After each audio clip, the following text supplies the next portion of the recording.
So hi welcome back to our channel. ఈ రోజు మనము యూనిట్ 1 లో నుంచి టాప్ 2 థియరీ క్వశ్చన్స్ ఎక్స్‌ప్లెయిన్ చేసుకుందాం. ఓకేనా? ఇక్కడ ఫస్ట్ వన్ వచ్చేసి define statistics, discuss it applications in the management of the business enterprises. What are the limitation any. ఇక్కడ చూసుకోండి.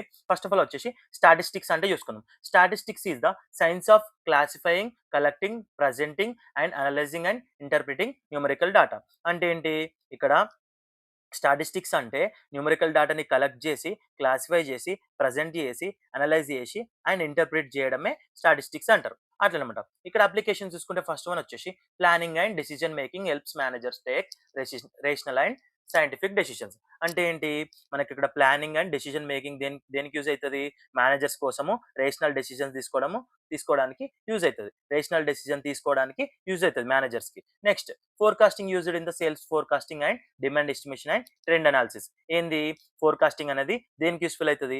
సేల్స్ అనాలిసిస్ కి, డిమాండ్ అనాలిసిస్ కి, ట్రెండ్ అనాలిసిస్ కి, అలాగే ఎస్టిమేట్ చేయడానికి యూస్ఫుల్ అవుతుంది. Next quality control statistical tool help in maintaining quality standards. ఏంటి? మన క్వాలిటీ కంట్రోల్ స్టాటిస్టికల్ టూల్ ఏం చేస్తుంది? ప్రొడక్ట్ క్వాలిటీ మెయింటైన్ చేయడానికి యూస్ఫుల్ అవుతుంది. తర్వాత ఏంటి? Financial analysis tool. ఇదేం చేస్తుంది?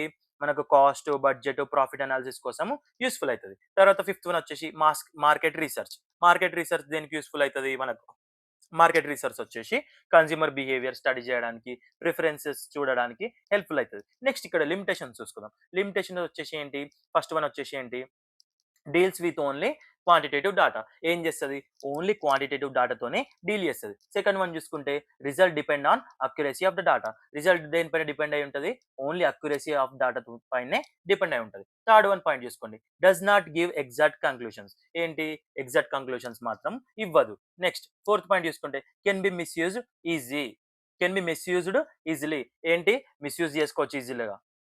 నెక్స్ట్ ఫిఫ్త్ పాయింట్ చూసుకుంటే రిక్వైర్స్ స్కిల్డ్ ఇంటర్ప్రిటేషన్. ఏంటి? స్కిల్డ్ ఇంటర్ప్రిటేషన్ కావాలన్నమాట. ఓకే, ఇది కూడా లిమిటేషన్. అట్లా ఇప్పుడు నెక్స్ట్ క్వశ్చన్ చూసుకుందాం. State various statistical techniques used in the managerial decision. ఇక్కడ చూసుకుంటే ఫస్ట్ పాయింట్ చూసుకుంటే ఏంటి? Measures of central tendency, mean, median, mode for decision making. ఏంటి? మెజర్స్ డెసిషన్ కోసము ఫాలోయింగ్ టెక్నిక్స్ చూసుకుంటాం. ఏంటి? ఫస్ట్ వన్ వచ్చేసి మెజర్స్ ఆఫ్ సెంట్రల్ టెండెన్సీ. ఏంటి? Mean, median, mode. ఏం చేస్తారు? దాంతోని డెసిషన్స్ తీసుకుంటారు. అట్లా సెకండ్ వన్ పాయింట్ చూసుకుంటే measures of dispersion, range, variance and standard deviation. ఏం చేసుకుంటాం? మెజర్స్ ఆఫ్ డిస్పర్షన్ లో రేంజ్, వేరియన్స్, స్టాండర్డ్ డీవియేషన్ ఉంటుంది. సో ఇక్కడ ఏమేమి యూజ్ చేసుకుంటాం ఇక్కడ చూడండి. తర్వాత కోరిలేషన్ అనాలిసిస్ చూడండి. Correlation analysis measures relationship between the variable. ఏం చేస్తుంది? కోరిలేషన్ అనాలిసిస్ అనేది రిలేషన్షిప్ ని మెజర్ చేస్తుంది. Next regression analysis used for the prediction and forecasting. ఏం చేస్తుంది? రిగ్రెషన్ అనాలిసిస్ వచ్చేసి ప్రిడిక్షన్ కోసం యూజ్ అవుతుంది. తర్వాత time series analysis used for the study trends and seasonal variations. దీనికి టైమ్ సిరీస్ అనాలిసిస్ ఏమో ట్రెండ్స్ కోసము, సీజనల్ ట్రెండ్స్ కోసము, అలాగే స్టడీ ట్రెండ్స్ కోసము యూస్ఫుల్ అవుతుంది. నెక్స్ట్ సిక్స్త్ పాయింట్ చూసుకోండి. ఏంటి? Index numbers used to measure changes in the prices and cost. ఏంది? ప్రైస్ చేంజెస్ కోసము ఇండెక్స్ నెంబర్స్ ని యూజ్ చేస్తారు. తర్వాత సెవెంత్ పాయింట్ చూసుకోండి. Probability theory helps in decision making under uncertainty. ఏంటి? ప్రాబబిలిటీ థియరీ ఎప్పుడు హెల్ప్ చేస్తుంది? అండర్ అన్సర్టనిటీ ఉన్నప్పుడు హెల్ప్ చేస్తుంది డెసిషన్ తీసుకోవడానికి. ఇంతే అనమాట. ఈ two questions main important two questions అనమాట. ఈ టూ క్వశ్చన్స్ వచ్చేసి main important and repeated and top 2 questions. అందుకనే ఇవి చెప్పాను. మంచి ఇవి ప్రిపేర్ అవ్వండి. దీంట్లో నుంచి మనం ఒకటి ఎక్స్పెక్ట్ చేయొచ్చు. లాస్ట్ ఇయర్ వచ్చేసి సెంట్రల్ టెండెన్సీ అని చెప్పేసి అడిగిండు. సో సెంట్రల్ టెండెన్సీ అంటే ఏం లేదు, మీన్, మీడియన్, మోడ్. దీని గురించి మీకు తెలుసు కదా. మీన్ అంటే ఏంటి? Some of the observations by number of observations. Median అంటే ఏంటి?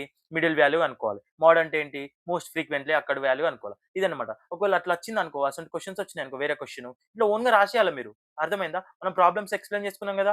ఆ ప్రాబ్లమేటిక్ నుంచి ఏదైనా కాన్సెప్ట్ వస్తే ఓన్ గా రాసేయండి. ఓకేనా? ఇవి వచ్చేసి 2 మెయిన్ క్వశ్చన్స్, రిపీటెడ్ క్వశ్చన్స్, అలాగే ఏంటంటే మనకు టాప్ 2 క్వశ్చన్స్. అందుకని ఇవి ఎక్స్ప్లెయిన్ చేసిన. ఓకేనా? Thank you for watching video.